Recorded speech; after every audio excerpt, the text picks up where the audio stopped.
Bonjour à toutes et à tous, avant d'aller plus loin, je vous préviens qu'une transcription est disponible gratuitement sur Patreon. Vous trouverez un lien dans la description de l'épisode. Et restez bien jusqu'à la fin, car à la fin, je ferai une version rapide de l'épisode. Paris, Paris outragé, Paris brisé, Paris martyrisé, mais Paris libéré. Nous sommes le 25 août 1944. Il est 19h et le général de Gaulle prononce son fameux discours à l'Hôtel de Ville, dans le centre de Paris. En français, on peut dire un discours ou un speech. Donc, il prononce son fameux discours à l'Hôtel de Ville, dans le centre de Paris. Paris outragé, Paris brisé, Paris martyrisé, mais Paris libéré. Après 4 ans d'occupation par l'armée nazie de Hitler, Paris est enfin libéré. Mais comment s'est déroulée cette libération de la capitale française? La semaine dernière, on a parlé du débarquement de Normandie, le D-Day. Après le débarquement sur les plages de Normandie, donc le 6 juin 1944, les troupes alliées avancent progressivement de l'ouest vers l'est de la France. Ici, on peut dire vers l'est de la France ou en direction de l'est de la France. À l'origine, le général américain Eisenhower voulait contourner Paris. Il ne voulait pas passer par Paris. Il considérait que la libération de Paris serait trop compliquée, trop dangereuse. Il préférait se diriger directement vers l'Allemagne et accéder à la région de la Ruhr. La région de la Ruhr, c'est une région à l'ouest de l'Allemagne. Et c'est là que se concentrait l'industrie lourde allemande. Mais à Paris, la situation est très critique. Hitler a donné l'ordre de détruire la ville. Il veut détruire les ponts et les monuments de Paris. Est-ce que vous voyez ce que c'est un pont? Un pont, c'est une construction qui permet de relier 2 points séparés par de l'eau ou par une route, par exemple. Aux États-Unis, il y a le célèbre pont du Golden Gate ou le pont de Brooklyn. À Paris, un des ponts les plus célèbres, c'est le pont Alexandre III ou encore le pont Neuf. Et donc Hitler veut détruire les monuments et les ponts de Paris. En face, la résistance française se mobilise de plus en plus contre l'occupant allemand. À la mi-août, donc à la moitié du mois d'août, à la mi-août, l'annonce de l'avancée des troupes alliées depuis l'Ouest motive les Français à démarrer une grève générale. La grève, c'est quand on arrête de travailler dans un objectif de protestation. Les Français, on est un peu des spécialistes de la grève. Et la grève se généralise donc un peu partout. Le métro se met en grève, la police se met en grève, les cheminots se mettent en grève. Les cheminots, ce sont des employés et ils travaillent dans les trains. On appelle ça les cheminots. Donc tout le monde se met en grève. En plus du mouvement de grève, des policiers français se battent contre les Allemands. Le mouvement se propage aussi dans les banlieues parisiennes. Les banlieues parisiennes, ce sont donc les villes autour de Paris. Il y a donc de plus en plus de combats à Paris et en banlieue entre les Français et les soldats allemands. La répression allemande est parfois très violente.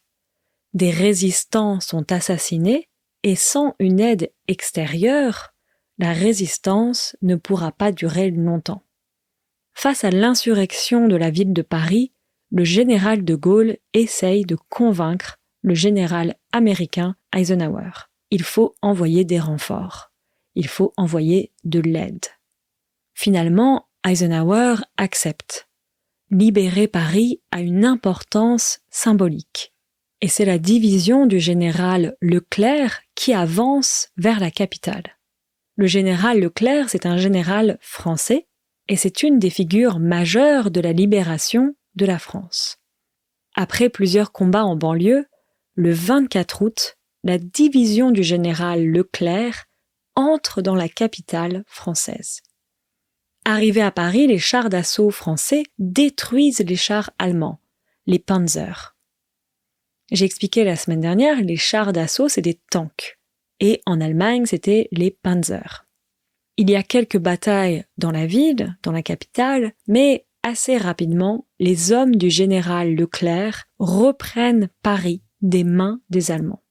Les soldats allemands sont faits prisonniers, un cessez-le-feu est signé, et le général de Gaulle prononce son fameux discours. Donc en français, on dit un cessez-le-feu.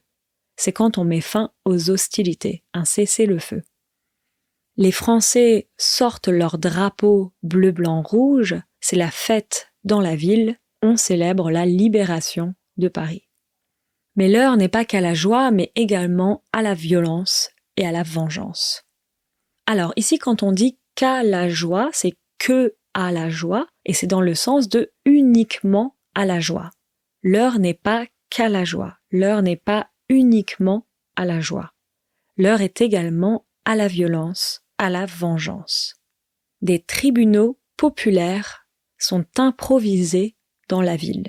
Alors, des tribunaux, c'est le pluriel d'un tribunal. Dans ces tribunaux populaires, on dénonce des traîtres, des collabos, des personnes qui ont donc collaboré avec l'ennemi. Beaucoup de femmes, notamment, ont été humiliées pendant la libération de la France. Elles étaient accusées d'avoir eu des relations intimes avec des soldats allemands ou d'avoir collaboré avec des Allemands. Pour les humilier, elles sont tondues sur la place publique et insultées. Elles sont tondues, ça veut dire qu'on leur a tondu les cheveux. On a retiré leurs cheveux. Tondre ici donc c'est to shave. On leur a tondu les cheveux. Toutes ces scènes sont d'une extrême violence et tout se passe sans jugement officiel. En tout, 20 000 femmes ont été tondues sur la place publique pendant la libération. Comme on dit en français, la haine engendre la haine. Engendrer, c'est avoir pour conséquence. Engendrer. La haine engendre la haine. Et attention donc, la haine, ça s'écrit H-A-I-N-E, mais on ne prononce pas le H. On dit la haine, the hatred. Peut-être que vous connaissez le film français La haine de Mathieu Kassovitz et avec Vincent Cassel. Et donc voilà, comme on dit, la haine engendre la haine. J'espère que cet épisode vous a intéressé et tout de suite, une version un peu plus rapide. Vous avez donc entendu le fameux discours du général de Gaulle prononcé vers 19h le 25 août 1944 à l'Hôtel de Ville dans le centre de Paris. Paris outragé, Paris brisé, Paris martyrisé, mais Paris libéré. Comme je disais, après 4 ans d'occupation par l'Allemagne nazie de Hitler, Paris est enfin libéré. Mais donc on a vu comment s'est déroulée cette libération de la capitale française. Je vous disais que la semaine dernière, on a parlé du débarquement de Normandie, le D-Day. Après le débarquement sur les plages de Normandie le 6 juin 1944, les troupes alliées avancent progressivement de l'ouest vers l'est de la France, en direction de l'est de la France. À l'origine, le général américain Eisenhower voulait contourner Paris, il voulait pas passer par Paris. Il considérait que la libération de Paris serait trop compliquée, trop dangereuse. Il préférait se diriger directement vers l'Allemagne et accéder à la région de la Ruhr. La région de la Ruhr, c'est une région à l'ouest de l'Allemagne, et c'est là que se concentrait l'industrie lourde allemande. Mais à Paris, la situation est très critique. Hitler a donné l'ordre de détruire la ville. Il veut détruire les ponts et les monuments de Paris. Je vous expliquais qu'un pont, c'est donc une construction qui permet de relier deux points séparés par de l'eau ou par une route, par exemple. Aux États-Unis, il y a le célèbre pont du Golden Gate ou le pont de Brooklyn. À Paris, un des ponts les plus célèbres, c'est le pont Alexandre III ou encore le pont Neuf. Et donc, Hitler veut détruire les monuments et les ponts de Paris. En face, la résistance française se mobilise de plus en plus contre l'occupant allemand. À la mi-août ou à la moitié du mois d'août, l'annonce de l'avancée des troupes alliées depuis l'Ouest motive les Français à démarrer une grève générale. La grève, c'est quand on arrête de travailler dans un objectif de protestation. Comme je disais, les Français, on est un peu des spécialistes de la grève. La grève se généralise donc un peu partout. Le métro se met en grève, la police se met en grève, les cheminots se mettent en grève. Les cheminots, je disais donc, ce sont des employés, ils travaillent dans les trains. Et en plus de ce mouvement de grève, des policiers français se battent contre les Allemands. Le mouvement se propage aussi dans les banlieues parisiennes. Les banlieues parisiennes, ce sont donc les villes autour de Paris, entre les Français et les soldats allemands. La répression allemande est parfois très violente. Des résistants sont assassinés et sans une aide extérieure, la résistance ne pourra pas durer longtemps. Face à l'insurrection de la ville de Paris, le général de Gaulle essaye de convaincre le général américain Eisenhower, il faut envoyer des renforts, il faut envoyer de l'aide. Finalement, Eisenhower accepte. Libérer Paris a une importance symbolique. Et c'est la division du général Leclerc qui avance vers la capitale. Le général Leclerc, c'est un général français, et c'est une des figures majeures de la libération de la France. Après plusieurs combats en banlieue, le 24 août, la division du général Leclerc entre dans la capitale française. Arrivés à Paris, les chars d'assaut français détruisent les chars allemands, les Panzer. Il y a quelques batailles dans la ville, mais assez rapidement, les hommes du général Leclerc reprennent Paris des mains des Allemands. Les soldats allemands sont faits prisonniers, un cessez-le-feu est signé, et le général de Gaulle prononce son fameux discours. Les Français sortent leur drapeau bleu, blanc, rouge, c'est la fête dans la ville, on célèbre la libération de Paris. Mais comme je disais, l'heure n'est pas qu'à la joie, mais également à la violence et à la vengeance.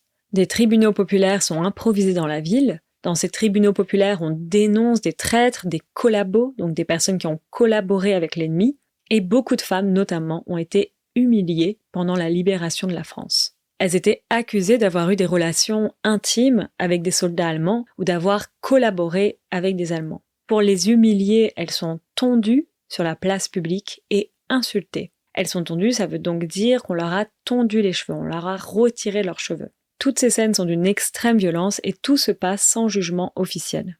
En tout, 20 000 femmes ont été tondues sur la place publique pendant la libération et comme je vous disais, on dit en français, la haine engendre la haine. Voilà, j'espère que ces 2 derniers épisodes sur le débarquement en Normandie et sur la libération de Paris vous ont intéressé. Ça rappelle à quel point la Seconde Guerre mondiale n'est pas très loin dans l'histoire. Je vous dis à bientôt. Ciao ciao.